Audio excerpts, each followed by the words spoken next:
Oi, você não está me vendo, né? Mas eu quero falar sobre um tema muito interessante que é epifania. Você sabe o que é epifania? Epifania é uma grande revelação. É como se estivesse assim, tudo escuro e de repente alguém acendesse a luz. Meu nome é Átila Almada, eu sou professor de literatura, você está no canal da Almada Consultoria e hoje nós vamos falar de uma grande epifania dentro da poesia brasileira. Bora? Mário Raul de Moraes Andrade, ou Mário de Andrade, foi um poeta da primeira geração do modernismo brasileiro. Um dos caras que, junto com Oswald de Andrade, cuidado, era Andrade, mas não eram irmãos não, tá? E Manuel Bandeira e outros, revolucionaram a maneira de pensar a poesia e, junto com uma galera da arte também, Tarsila do Amaral, Anita Malfatti, Villa-Lobos na música, fizeram a Semana de Arte Moderna de 1922, que tinha como uma proposta geral fazer uma arte brasileira em essência. Uma arte feita por brasileiros, falando sobre o Brasil e para brasileiros, sem negar, entretanto, a universalidade. Ou seja, a arte brasileira deixava de ser uma cópia, uma adaptação dos modelos europeus, mas também não os negava. Ela não era uma arte que se fechava dentro da própria concha. Era uma arte de essência brasileira, mas em diálogo com a arte universal. Percebeu? Bom, e o que tem a epifania a ver com Mário de Andrade? Se você quer saber, deixe o seu like, compartilhe esse vídeo, inscreva-se e ative as notificações. E aí a gente fala disso. Feito? Se inscreveu? Então vamos lá. Mário de Andrade, dentro dessa proposta de uma arte em essência brasileira, escreveu um poema muito interessante, mostrando que, apesar de grandes diferenças, estávamos no mesmo país. E isso era uma epifania, uma grande revelação. Epifania nada mais é, ou tudo é, do que uma revelação essencial, uma revelação que, digamos assim, sacode os nossos ânimos, mexe com a nossa intelectualidade a partir de algo banal. Uma grande revelação a partir do simples, vamos dizer assim.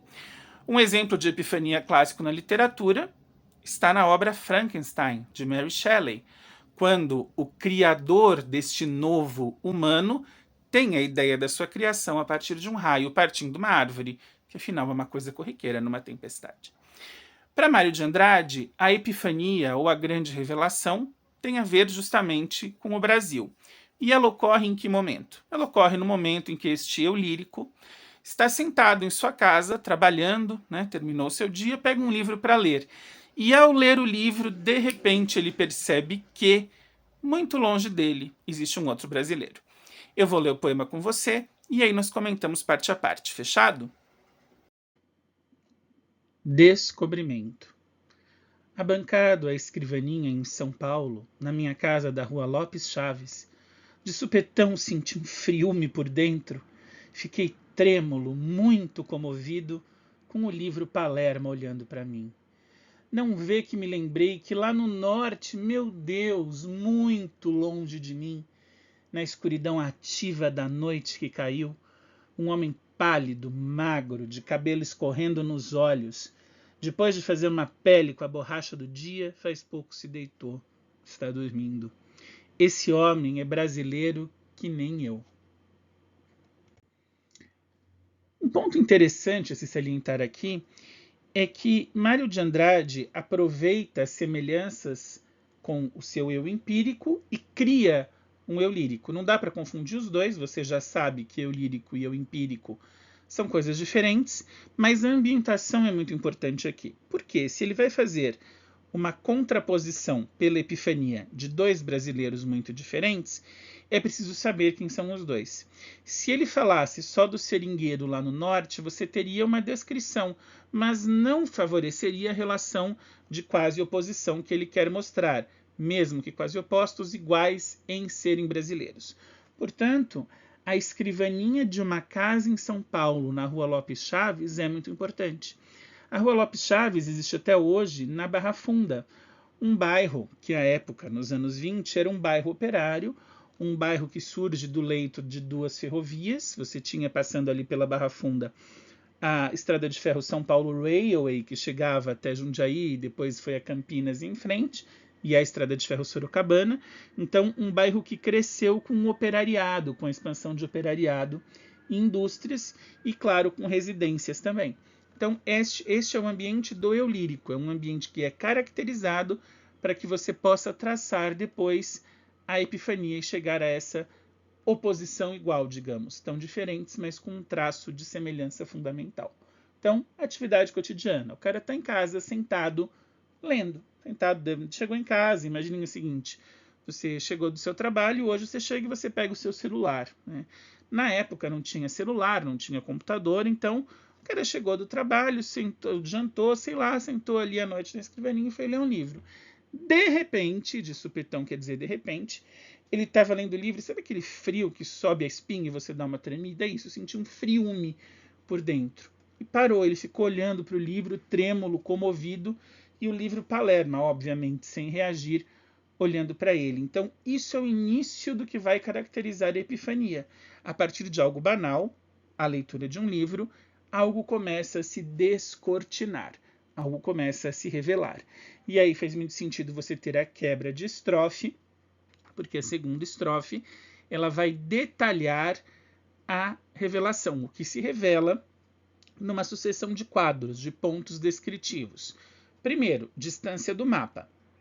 Não vê que me lembrei que lá no norte, muito longe de mim, mas veja que entre o norte, muito longe de mim, tem um meu Deus, ou seja, tem uma interjeição que enfatiza essa distância.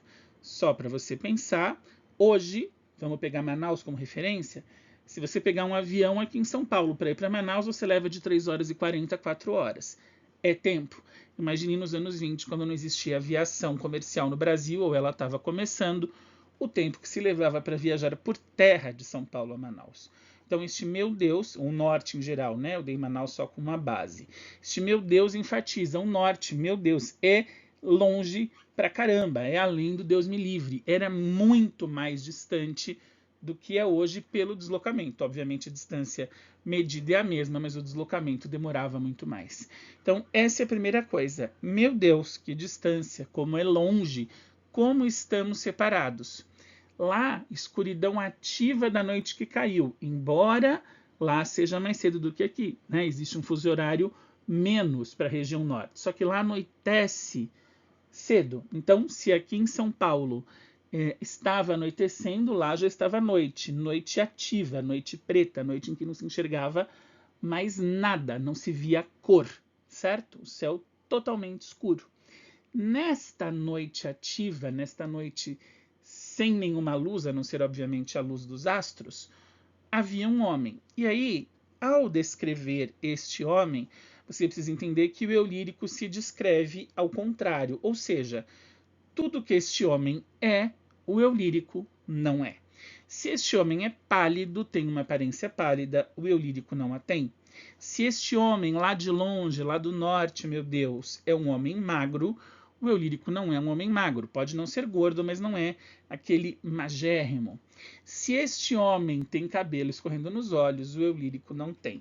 Ele não precisa descrever a si mesmo.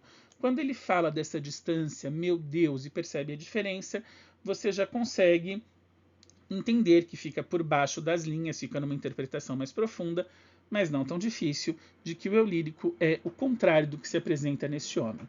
Este homem, que é pálido, magro, tem cabelo escorrendo nos olhos e trabalha na economia seringueira, início ali do século XX, anos 10, 20, 30, exploração da borracha, certo? Então, depois de fazer uma pele com a borracha do dia, depois de subir em árvore, cortar, trabalhar, de ter um trabalho braçal, enquanto o lírico estava fazendo o quê? Lendo um livro. Veja também aí a ênfase e a diferença do trabalho. O trabalho do eu lírico é de criação intelectual, de reflexão, de leitura, do pensar. O trabalho deste homem que está, meu Deus, lá no norte, é um trabalho braçal, é um trabalho de extração, é um trabalho de trepar na árvore, retirar a seiva, né? Fazer todo o processo ainda artesanal, veja que não industrial, né? Não era exploração de seringueiras, mas não era indústria da borracha como nós temos hoje. Este homem, depois de cumprir todas as etapas do seu dia de extração, exploração, preparação e confecção, conseguiu fazer uma pele com a borracha do dia. Ou seja, ele chegou àquilo que necessitava.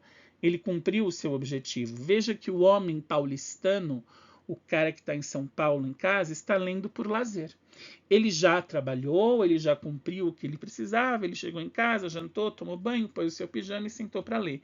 Este homem lá no norte, este homem da distância, estava tão cansado que trabalhou e quando chegou ao produto final do seu dia, se deitou e adormeceu. Ou seja, um homem que, além de tudo, não teve esta formação intelectual de sentar em ler um livro. Um homem que tem uma formação de trabalho braçal, uma constituição física diferente, uma outra visão de mundo do que o homem de São Paulo, com a idealização do aprendizado e da cultura. Mas mesmo assim, apesar das diferenças regionais, distância, sociais, culturais, gastronômicas, escolares, vem aí uma última estrofe com apenas um verso, uma linha, que caracteriza, que descreve, que apresenta, que coloca em neon para o leitor a epifania.